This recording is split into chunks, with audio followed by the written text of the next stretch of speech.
Yun, good day mga bros. So, papunta kami ng Manila ngayon para ihatid yung Santa Cruz na binild natin kahapon. And may pipick upin tayong special something. So, pakita namin sa'yo mamaya. So, yun. Bye-bye, Kuya Kim. Susap mo. Bye-bye. Bye-bye. Bye-bye. Bye-bye, guys. Bye, guys. So, yun. Drive muna kami. So, update ko kayo in a bit. Few moments later. So yun, update ako sa inyo ulit mga bros. Papunta na kami ngayon ng Manila. Nasa expressway na kami ngayon. Nag-stopover lang kami para magkape.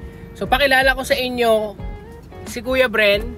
Siya yung palagi ninyong nakakausap sa Biker Bros. One short trivia pala sa inyo mga bros.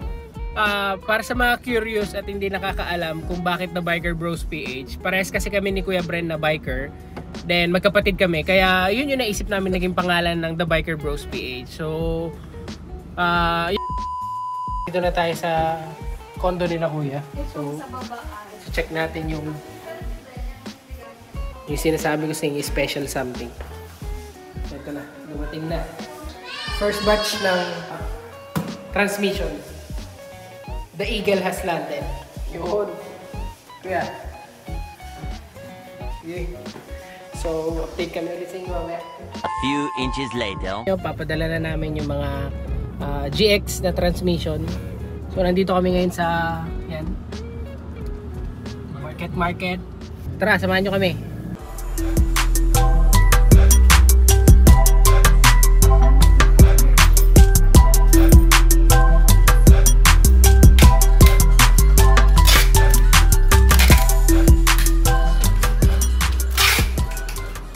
Yun, tapos na rin tayo padala.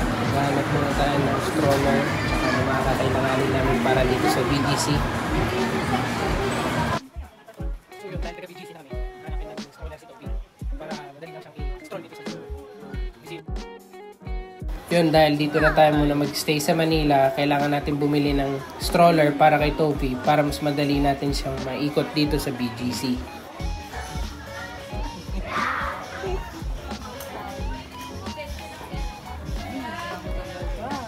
6.5 hours later. Yun mga bros, natapos na natin lahat ng mga errands natin ngayong araw na to na nakakapagod pero napakasaya at napaka-fulfilling ng araw na ito dahil unang-una nakapaglipat na kami ng mga gamit namin sa bagong condo and pangalawa, dumating na yung matagal nang hinihintay ang lahat.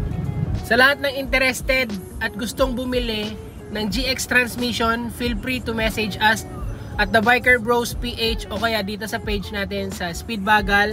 Magre-reply kami sa inyo ASAP. Sa lahat ng mga kaibigan, mga supporters natin dyan, keep safe, ride safe. Salamat!